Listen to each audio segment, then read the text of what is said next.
afraid India will look like a banana republic. This kind of violation of morality by people holding high political office is really quite unacceptable in a democracy. I think any modern democracy with a free press cannot put up with this kind of flouting of laws and decency and morality. This is something really quite shocking beyond words. Such a pilot, I want to end this part by putting to you a question that is both poignant and awkward. Because of the incredible similarities between Lalit Modi's investment in Dushyant Dave's company and the relationship that we knew and which was criticized just a couple of years ago between DLF and Robert Vadra, and they are very striking. Is this an issue that Congress will pursue, or will you feel embarrassed to do so because people will say this is exactly what happened between DLF and Vadra, which is a matter that obviously is one that you don't want to rekindle? Not at all. In fact, I want to state on record that if any transaction that any government feels deserves investigation, then more than welcome to do that. The point being here is that this sort of investment and this sort of Mauritius rooted money coming in, etc., happened about a year before the help Vasundhara Raje gave to Lalit Modi. So there is an established open and shut quid pro quo. Now, to say that this was done and there is economy of truth, I'm forgetful, etc., will not hold water, because there is enough documents to state that there was an intent to help someone who is clearly an absconder. Now, if that person has given any help before or after that act, certainly needs to be investigated. I think you cannot escape responsibility. There is culpability in the Prevention of Corruption Act, IPC, CRPC. There are many areas of violation, and in fact, you cannot have a proper investigation if the same person continues to be Chief Minister. She has to step down, and she has to face the inquiries and transparency standards that everyone has to face. Law is same for everybody, and it's not a question of Congress and BJP. It's a question of someone taking oath as Chief Minister, as Minister, and if they don't follow the norms of the Constitution, then the law must take its own course, and it can't if you have the same people occupying these high positions. Let me very quickly, Kirat Sumaya, once again give you an opportunity to defend your Chief Minister in Rajasthan. Go ahead. I was so much impressed by Sachin's vocabulary and the issue which he is making out, that I was trying to recollect whether the Lalit Modi has entered this MOU when he is in London after Vasundhara Raje became Chief Minister. What is the MOU? What for he has signed? Now Lalit Modi, if he has entered into any business, commercial, professional, whatever transaction, let us keep it in mind. In a way, I don't support him.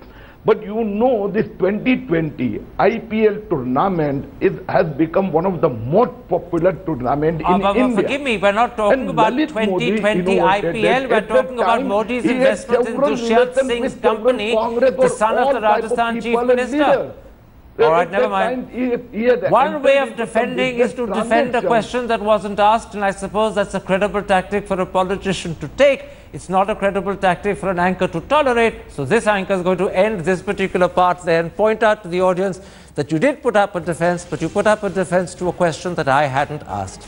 Time for a break, and then we're going to come back and ask, what does the Lalit Modi interview suggest about Mr. Chidambaram? What does it suggest about Salman Khurshid and some of the others? Sumaya, the BJP MP has left us. I don't suppose I can blame him. It was a daunting task for him to be with us, probably a very uncomfortable time for him in part one, but he's no longer with us. Let's come, Siddharth Varadarajan, to what Lalit Modi has said about P. Chidambaram. He says that Mr. Chidambaram colluded with the British government to deny him, Lalit Modi, resident status in Britain and British travel documents. He says that, in fact, the court penalized the British government for this and awarded him damages. In response, Mr. Chidambaram at his press conference says that the true nature of the relationship he had with the UK Chancellor will be revealed if his letters are released, that Modi's accusations are false, and the government should release those letters.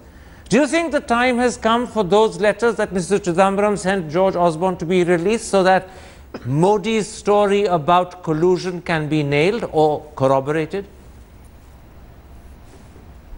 Well, I'm not sure what the allegation that Mr. Modi is levelling is, quite frankly, because we know it's in the public domain that the government of India at that time did not want Lalit Modi to be given travel documents, and they brought pressure to bear on the British, who might otherwise have been willing to give it to him, to not do so. So if you want to call this collusion, or the pressure that a government which wants to prosecute one of its own citizens who they consider an economic offender and want him back, I don't see why or how that can be called collusion, quite frankly. This is what any government would do in trying to put as much pressure as possible on a host government to return to India a man who is wanted for serious economic offences. But yes, I think if there is correspondence, this should be made public. Okay. The correspondence that, not just the correspondence between Chidambaram and Osborne, but subsequent letters, because we don't know where the government of India today stands on this important question of Mr. Modi's passport, the kind of prosecution that needs to be effected. There's been complete silence from the government and a failure to take responsibility on this. Now, Shiv Vishwanathan, Lalit Modi also claimed that people like Rajiv Shukla, Sharad Pawar and Praful Patel had tried to help him. But Sharad Pawar has made crystal clear that he only accidentally met Lalit Modi in a restaurant in London sometime in May, that he told Lalit Modi to return to India to face the law, but he did add that if Modi went back to India, he, Pawar, might intercede with the government. Does that sound as if Lalit Modi was exaggerating when he said Sharad Pawar tried to help me? Because Sharad Pawar's response doesn't sound as if he was trying to help him, simply advising him to come back to India. Sharad Pawar is a complex creature. I think to a certain extent, you have to understand that Sharad Pawar cuts both ways. In fact, I think he represents one of the most amoral figures of Indian politics. Next to him, Lalit Modi is an innocent. And I think if you look at the interviews, he's playing both ways. I think what we have to realize here is, for once, Chidambaram is playing straight bat, and there is a need for transparency. I know, I wish this was cricket and not politics, because I think you need transparency, you need honesty, and more than legality, you need a code of conduct which is much more ethical. Sachin Pilot, let's come to what Lalit Modi said in that interview about Salman Khurshid. He said that Salman Khurshid had had lunch with him at an Italian restaurant near Beecham Place, London. The way Modi phrased it, it sounded as if it was a one-to-one lunch, and it sounded as if Salman was his guest.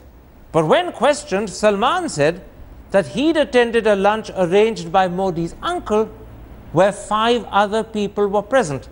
So Salman's version clearly is not a one-to-one lunch, and in Salman's version, Modi is not the host. Modi is a guest like Salman, the uncle is the host. Do you think once again that Modi is spinning the story or not telling it fully and truthfully, assuming of course that Salman's version is correct? Frankly speaking, Karan, I don't think it makes any difference which version you want to believe. Now, knowing somebody, having lunch with somebody, at least in my view, is not a bad thing. But if someone who is a known economic offender, you go out of your way to legally help that person, that's a problem. Now, I don't think Mr. Lalit Modi is someone who doesn't know anybody in India. He perhaps knows all the high flyers in this country.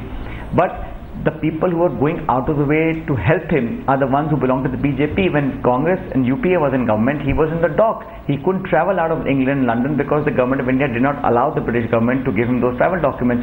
He only became happy and glad when the other Modi became Prime Minister. Then he knew that now my luck will change, which it did. And it was the UPS government's effort that kept him under pressure not to let go and travel around the world. The BJP government comes and the luck's changed. He's now almost a free man. He's traveling all over the world. And I think he expected more than what he got. That's why he is now, I think, getting these documents out in public domain. Now, I don't know what the facts are about individuals, but from whatever is being made available in terms of documents, that clearly states that the Chief Minister of Rajasthan willingly helped somebody who she knew is a person who's absconding from Indian law. And that is wrong in any book in this country. Let me broaden the discussion a little, Pavan Verma, and ask you a simple question that I suspect many people are asking themselves. Why is all of this coming out now? What lies behind the fact that suddenly there's an avalanche of revelations that are embarrassing people right across the political spectrum? Very quickly, Karan. The culpability of the minister and chief minister, I think, are out in the open, and all the facts need to be established and action taken as appropriate. But I think your question is very valid. Just a few weeks ago, a few days ago, the Modi government celebrated 1 year. And improbably enough, the minister who came on at the top in almost every survey for effectiveness and talent was Sushma Swaraj. And then within days of that, you have a leak made in which she is completely demolished and on the back foot. You will recall also what happened with Rajnath Singh. Last August in 2014, and Rajnath Singh actually, when asked where the attack was coming from, said, "Let investigative journalists find out." You have also seen the tweet of a senior BJP MP using the phrase, "Astin ka saap." To my mind, what is happening is right now, and which is meritorious of its own investigation, a complete war going on in the highest echelons of the BJP, where plans are being made by one minister or the other against another in a one-upmanship game which is affecting governance, performance, credibility and effectiveness. And what is again amazing is that in their defense of these ministers, the two ministers, Mr. Jaitley and Mr. Rajnath Singh, says it's a collective responsibility. Are they implicating the Prime Minister in this? It's a question that the people of India want to know. What was the nature of their defense? Siddharth Rajan, let me quickly bring you in. You've heard a very intriguing, speculative analysis of why all of this is coming out, literally spilling out at this moment. And what Pawar is suggesting is not only that there is an internecine war within the BJP at the very top, but perhaps if you read in intelligent and behind the scene ways the statements made by ministers, they may be pointing fingers at their boss, Mr. Modi. How do you respond to that speculative analysis? Look, it's an open secret that ministers, the upper echelon, you have ministers who don't get along with each other and consider this as rivals. Perhaps there's great rivalry for the number 2 slot. But I honestly believe that these revelations are so damaging to the BJP as a whole and to the NDA government collectively that it would be an act of great incompetence on the part of a rival to bring this stuff in the public domain in the hope of knocking down another rival.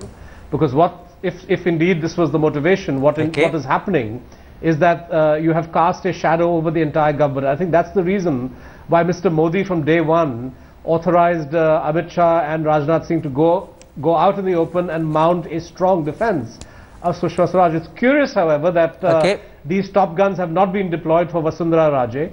I'm not sure why that is the case, but I think Mr. Modi has taken a decision that he cannot afford to jettison Ms. Swaraj, whatever his personal history may have been with her. Because if she sinks, the halo of running a non-corrupt government, of bringing so-called Achhe Din, all of that goes out of the window. Absolutely. No, so no matter how serious the allegations, very quickly. Which has come to the defense of Sushma. All right. The argument because they feel they may be the next target. All right, gentlemen, we've run terribly out of time. The argument being put by Siddharth Rajan is that Mr. Modi cannot afford to lose that halo of good governance, which is why he has to stand by his ministers no matter what the charges against them.